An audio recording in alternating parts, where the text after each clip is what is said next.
கெட்டவங்களோட சகவாசம் வச்சுக்கிட்டா நிம்மதியாக வாழ விட மாட்டாங்க கடைசி வரைக்கும் அப்படிங்கிறதுக்கு ஈஸ்வரி தான் நல்ல உதாரணமாக இருக்காங்க.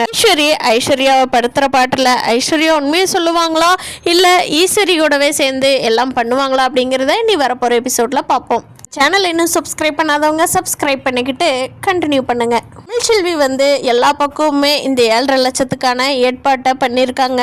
ஒரு 2-3 பேர்த்துக்கிட்ட கேட்டிருக்காங்க. ஆனால் அதை நினச்சி அவங்க அம்மா வருத்தப்படுறது தமிழுக்கு புரியுது. ஆமாம், நம்ம இவ்வளோ கடன் வாங்கினோம்னா இந்த கடனை எல்லாம் கட்டவே முடியாது. குழந்தைங்கள பார்க்குறதா கடனை கட்டுறதா, அதனால் நம்ம பண்ண முடியாது. இதுக்கு ஏதாவது ஒரு நல்ல தீர்வு வாங்கணும். பணமும் கொடுக்கணும், அதே சமயம் நம்மளுக்கு கடனாகவும் ஆகக்கூடாது. என்ன பண்ணலாம் அப்படின்னு சொல்லி தீவிரமாக யோசிச்சுட்ருக்காங்க தமிழ். அப்போ மீனாட்சி அழுகிறான்னு சொல்லி தனம் தூக்கிட்டு இருந்தப்போ, தனம் கொண்டு போய் தூங்க வை தனம், எனக்கு நிறைய யோசிக்க வேண்டியது இருக்குது, எனக்கு டென்ஷனாக இருக்குது தனம், நீ குழந்தைய பார்த்துக்கோ அப்படின்னு சொல்லவும் தனம் குழந்தைய எடுத்துகிட்டு போய் நல்லா தூங்க வச்சிட்றாங்க. இங்கே ஐஸ்வர்யா மேலே செம்ம கோவத்தில் இருக்காங்க ஈஸ்வரியும் சித்துவும். பாத்தியா சித்து, அவள் எங்கிட்டையே கணக்கு கேட்குறா, சேது மாமா கொடுத்த பணமா, அதனால் கணக்கு அக்கௌண்ட்ஸ் வச்சுருங்க, நான் அக்கௌண்ட்ஸ் பார்த்துட்டு மீதி வாங்கிக்கிறேன்னு சொல்கிறா. என்ன ஒரு தைரியம் இருந்ததுன்னா இவன் நம்மகிட்டயே இப்படி கணக்கு சொல்லுவோம் கேட்பா. இவளை கல்யாணம் பண்ணி வச்சதே நம்ம தான், அந்த நன்றி கடன் கூட கொஞ்சம் கூட இல்லையாம்மா அப்படின்னு சொல்லி சித்து ஈஸ்வரிகிட்ட சொல்லிக்கிட்டு இருக்காங்க. அதுக்கு ஈஸ்வரியும், ஆமாம் சித்து, இவளை நம்ம பார்த்துக்கலாம், இப்போதைக்கு இருக்கட்டும், இப்படியே நம்ம சீக்கிரமாக இவளுக்கு ஒரு வழி பண்ணணும், இல்லைன்னா இவன் நம்ம கை மீறி போயிடுவா, அப்புறம் நம்மளுக்கு காசெல்லாம் எப்பவும் கொடுக்கவே மாட்டா, நம்ம கை ஏந்துக்கிட்டே தான் இருக்கணும் காலத்துக்கு. இவன் நம்மளுக்கு சப்போர்ட்டாக இருந்தால் சேதுகிட்ட இருந்தும் பணத்தை வாங்கி வாங்கி கொடுப்பா, நம்ம வாங்கிக்கிட்டே இருக்கலாம்னு நினச்சா இவன் என்னடான்னா தமிழ்ச்செல்வி கூட பரவாயில்ல போலையே, இவன் அதுக்கு மேலே இருக்கிறா. அதனால் நம்ம இவளை சீக்கிரமாக நம்ம வழி கொண்டுட்டு வரணும் சித்து, யோசிக்கிற என்ன பண்ணலான்னு அப்படிங்கிறாங்க. கரெக்டாக ஈஸ்வரிக்கு ஒரு பெரிய அமௌண்ட்டு சேதுகிட்ட இருந்து பிடுங்கிடலாங்கிற மாதிரியே ஒரு ஆர்டர் வருது.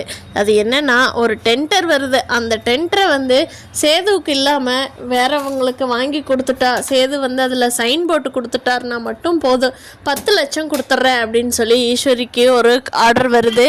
அதை எடுத்துட்டோம்னா நம்மளுக்கு 10 லட்சம் சொலையாக கிடைக்கும். அதனால் எப்படியாவது இந்த ஆர்டர் ஐஸ்வர்யா கிட்ட கொடுத்து சேதுகிட்ட சைன் வாங்கி கொடுக்க சொல்லிடலாம். சேது மட்டும் சைன் போட்டால் நம்மளுக்கு 10 லட்சம் சித்து, 10 லட்சம். நம்ம ஐஸ்வர்யா கிட்ட இப்படி மொட்டை அடிக்கிறதுக்கெல்லாம் கணக்கு பொய்யா காட்டி கணத்தை அக்கௌண்ட்ஸ் வச்சு நம்ம காசு கொடுக்க வேண்டியதில்லை சித்து. அதனால் இதை மட்டும் எப்படியாவது ஐஸ்வர்யா கிட்ட சொல்லி வாங்கிடணும் அப்படிங்கிறாங்க. சித்து இருந்துக்கிட்டு, என்னம்மா அவள் போட்டுருவாளா, அவள் நம்மளுக்கு கொடுக்குற காசுக்கே அக்கௌண்ட்ஸ் கேட்டுட்டு இருக்கான், இந்த டெண்டரெல்லாம் போய் சேதுவிட்ட சைன் வாங்கி கொடுத்துருவாளாமா அப்படின்னு சொல்லி சித்து கேட்குறாங்க. அதுக்கு ஈஸ்வரி, கொடுக்க வைக்கணும் சித்து, வைக்கணும், அதுக்கு அவளுக்கு கரெக்டான பாயிண்ட்டு சொல்லி அவகிட்ட சைன் வாங்கணும், இல்லைன்னா அவள் போய் சேதுகிட்ட வாங்க மாட்டா. நீதி நேர்மை நியாயம், நான் மாமாவுக்கு உண்மையாக இருக்கிறேன், குழந்தைங்களுக்கு ஆயா வேலை பார்க்குறேன் அப்படின்னு சொல்லிக்கிட்டு இருப்பா. அதனால் அவளுக்கு தகுந்த பாயிண்ட்டாக நம்ம பேசி தான் சேதுகிட்ட சைன் வாங்கி கொடுக்க சொல்லணும். நம்ம கல்யாணம் பண்ணி வச்சதே எதுக்குங்கிறதையே அவள் சுத்தமாகவே மறந்துட்டா பாரு. கல்யாணம் பண்ணி வச்ச கையோடு நம்மளை கழட்டி விடலான்னு பார்த்துட்ருக்குறா. விடுவோமா நம்மளை பற்றி அவளுக்கு முழுசாக தெரியல சித்து அப்படின்னு சொல்லி ஈஸ்வரி பயங்கரமாக பிளான் பண்ணிகிட்ருக்குறாங்க. பண்ணிட்டு இருந்த கையோடையே ஐஸ்வர்யா அந்த வழியாக வர்றாங்க. ஐசு நில்லு அப்படின்னு சொல்கிறாங்க. சொல்லுங்க அத்தை அப்படிங்கிறாங்க.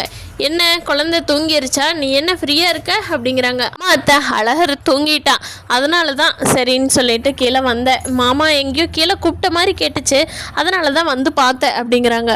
ஓ, நீ சேது பார்க்கத்தான் வந்தியா அப்படிங்கிறாங்க. ஆமாம், சேது எங்கே அப்படிங்கும். சேது வெளியில் தான் மாமா இருந்துட்டு எனக்கு ஃபோன் பண்ணார், இங்கே வா ஐஸ்வர்யான்னு சொல்லி, எதுக்கு கூப்பிட்டாருன்னு தெரியல, போய் பார்க்குறேன் அத்தை அப்படிங்கிறாங்க. சரி இந்த உங்கள்கிட்ட ஒரு வேலை சொல்லலான்னு நினச்சிட்டு இருந்தேன் சித்து, அந்த ஃபைலை போய் எடுத்துகிட்டு வா அப்படிங்கிறாங்க. சித்ரா போய் ஒரு ஃபைல் எடுத்துகிட்டு கொடுக்குறாங்க. என்ன அத்தை இது அப்படின்னு சொல்லி ஐஸ்வர்யா கேட்குறாங்க. இதுதான் நம்ம சேது ஒரு டெண்டருக்கு சைன் போட்டு கொடுக்கணும், அவங்க எடுக்கிறக்காக. சைன் போட்டு கொடுத்துட்டாருன்னா எனக்கு கொஞ்சம் வேண்டப்பட்டவங்க ஐஷு, அதனால் கொஞ்சம் பணமும் கொடுக்குறேன்ட்டு இருக்காங்க. அதனால் நீ சேதுக்கிட்ட எப்படியாவது இந்த டெண்டர் கொடுத்து சைன் வாங்கி கொடுக்குறியா அப்படிங்கிறாங்க. என்ன அத்தை இதையெல்லாம் போய் எங்கிட்ட கேட்டுட்ருக்கீங்க, அது என்ன டெண்டர், அது கரெக்டானவங்களுக்கு போகுதா, கரெக்டாக முறையாக மக்களுக்கு செய்வாங்களா, மக்கள் பணத்தை கொள்ளையடிக்காமல் அப்படிங்கிறதெல்லாம் மாமா பார்த்து தானே பண்ணுவார், நான் போய் கொடுத்தோன்னே கொடுக்கலன்னு எப்படி சைன் போடுவார் அப்படின்னு சொல்லி ஐஸ்வர்யா கேட்குறாங்க. அதுக்கு ஈஸ்வரி இருந்துக்கிட்டு, ஏன் ஐஸ்வர்யா, அதுக்கு தானே உங்ககிட்ட கொடுத்து அனுப்புகிறோம், நாங்கள் போய் இல்லாட்டி கொடுக்க மாட்டோமா என்ன? நீ எப்படியாவது கொடுத்து அதை சேது படிச்செல்லாம் பார்க்கக்கூடாது, சைன் போட்டு கொடுத்துடணும், அவ்வளோதான். அது உங்கள் கொஞ்சம் வேண்டப்பட்டவங்க, அதனால தானே உங்ககிட்ட கொடுக்குறோம், நீ போய் உன்னோட சாமர்த்தியத்தை வச்சு வாங்கி கொடு ஐஷு அப்படிங்கிறாங்க. அத்தை, என்னால் இதெல்லாம் பண்ண முடியாது. மாமா எப்போவுமே மக்களுக்கு நல்லது செய்கிறவங்களா தான் பார்த்து கொடுப்பாங்க. நான் போய் இதில் உள்ளே போய் கொடுத்து மக்களோட பணத்தை கொள்ளையடிக்கிறவங்களுக்கெல்லாம் நான் இந்த டென்டர் வாங்கி கொடுக்க முடியாது அப்படிங்கிறாங்க. என்ன ஐஷு, என்ன நீ ரொம்ப நல்லவளாக மாறிட்டே போலையே அப்படிங்கிறாங்க. ஆமாம் அத்தை, நான் எப்போ சேது மாமா என் கழுத்தில் தாலி கட்டினாரோ அப்போ இருந்தே நான் கொஞ்சம் நல்லவளாக மாறணும்னு நினைக்கிறேன். இதனால் வரைக்கும் செஞ்ச பாவங்கள் எல்லாமே போதும், இனிமேலாவது நம்ம வாழ்க்கை கரெக்டான முறையில் நல்லபடியாக போகட்டும்னு நினைக்கிறேன் அப்படிங்கிறாங்க. இது என்ன ஐஷு, அப்படியெல்லாம் நீ நல்லா இதுக்கு போக முடியாது. இல்லை, நீ அப்படி போகிறதுனா தான் நாங்கள் விட்டுருவோமா என்ன? நீ இது நாள் வரைக்கும் பண்ணின தப்புக்கு தண்டனைகள் சில அதனுடைய பல விஷயங்களையெல்லாம் நீயும் அனுபவிச்சு தானே ஆகணும். அது எப்படி திடீர்னு நல்லவளாக மாறிட்டா நாங்கள் சும்மா விருப்பமா அப்படிங்கிற மாதிரி மனசுக்குள்ளேயே நினச்சிக்கிட்டு ஐஸ்வர்யாட்ட சித்ரா அடுத்து, அம்மா இவ சொன்னால் கேட்க மாட்டாம்மா, இவளுக்கு கொஞ்சம் கூட நன்றியே இல்லைம்மா அப்படிங்கிறாங்க. அதுக்கு ஈஸ்வரி இருந்துக்கிட்டு, இல்லை சித்ரா அப்படியெல்லாம் சொல்லாத, ஐஸ்வர்யா நமக்காக பண்ணி கொடுப்பா அப்படிங்கிறாங்க.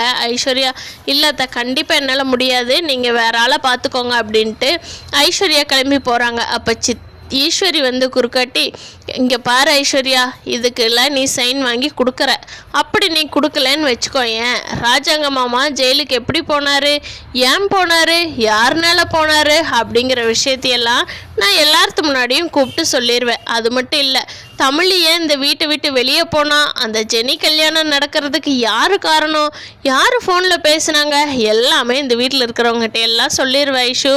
இதுக்கு உனக்கு சம்மதம்னா ஓகே, நானும் சொல்லிடுறேன், நீ இதில் சைன் வாங்கி கொடுக்க வேண்டாம் அப்படின்னு சொல்லி ஈஸ்வரி அடுத்த கட்டத்துக்கு போயிட்டாங்க அப்படிங்கிறத ஐஸ்வர்யாவுக்கு தெரிஞ்சிருது. ஓ, அத்தை நம்ம வாங்கி கொடுக்கலன்னா நம்மளை பிளாக்மெயில் பண்ணுறாங்களா, நம்ம சேது மாமா கூட சேர்ந்து வாழ்கிறத அத்தை கெடுக்க நினைக்கிறாங்களா அப்படின்னு நினச்ச ஐஸ்வர்யா என்ன சொல்கிறதுனே தெரியாமல் யோசனை பண்ணிக்கிட்டு தடுமாறிட்டு, சரி அந்த ஃபைலை கொடுங்க அப்படின்னு சொல்லி ஈஸ்வரி கிட்டேருந்து வாங்கிட்டு போயிடுறாங்க. அப்போ சித்ரா சொல்கிறாங்க, பாத்தியாம்மா எதை சொன்னால் அவள் வாங்குவான்னு நினச்சி கரெக்டாக கோல் போட்டிருக்காமா அப்படின்னு சொல்கிறாங்க. பின் என்னடி, இல்லைன்னா இந்த வீட்டில் இத்தனை நாள் நம்ம பொழப்புத்தனம் பண்ண முடியுமா என்ன அப்படின்னு சொல்லி ஈஸ்வரியும் சித்ராவும் மனசுக்குள்ளேயே சிரிச்சுக்கிறாங்க. ஆனால் ஐஸ்வர்யா ரூம்குள்ளே போயிட்டு பயங்கரமாக யோசிக்கிறாங்க. இதை மாமா கிட்ட கொடுத்து சைன் வாங்கி கொடுக்கலாமா, இல்லை ஈஸ்வரியத்தை சொன்னால் சொல்லிக்கோங்க, நீங்களும் தானே தெரிஞ்சுக்குவீங்க, நீங்களும் இந்த வீட்டை விட்டு வெளியே போகணும் தானே, நானும் போகிறேன் நீங்களும் போகலாம், எனக்கு தெரியாத எங்கள் அத்தை தான் சொல்லி கொடுத்தாங்கன்னு சொல்லி நம்ம அப்ரூவல் ஆகிடலாமா அப்படிங்கிற மாதிரியெல்லாம் யோசிச்சுட்டு இருக்காங்க ஐஸ்வர்யா. ஐஸ்வர்யா போய் சேதுக்கிட்ட இந்த ஃபைலை கொடுத்ததும் சேது எதுவுமே படித்து போகாமல் சைன் போடுறாங்க. ஏன்னா ஆல்ரெடி 4-5 ஃபைல் அவர் படித்தே ஒரு மாதிரி டயர்டாக இருந்தது. தூங்கலான் இருக்கிறப்ப ஐஸ்வர்யா கொண்டே கொடுத்து சைன் வாங்கிடுறாங்க. அதை வாங்கிட்டு ஈஸ்வரிகிட்ட கொடுக்குறாங்க. பாத்தியா சித்து, எப்படி வாங்கிட்டோம்ல. வீடியோ பிடிச்சிருந்தா லைக் பண்ணிக்கோங்க, நம்ம சேனலை சப்ஸ்கிரைப் பண்ணாதவங்க சப்ஸ்கிரைப் பண்ணிக்கோங்க.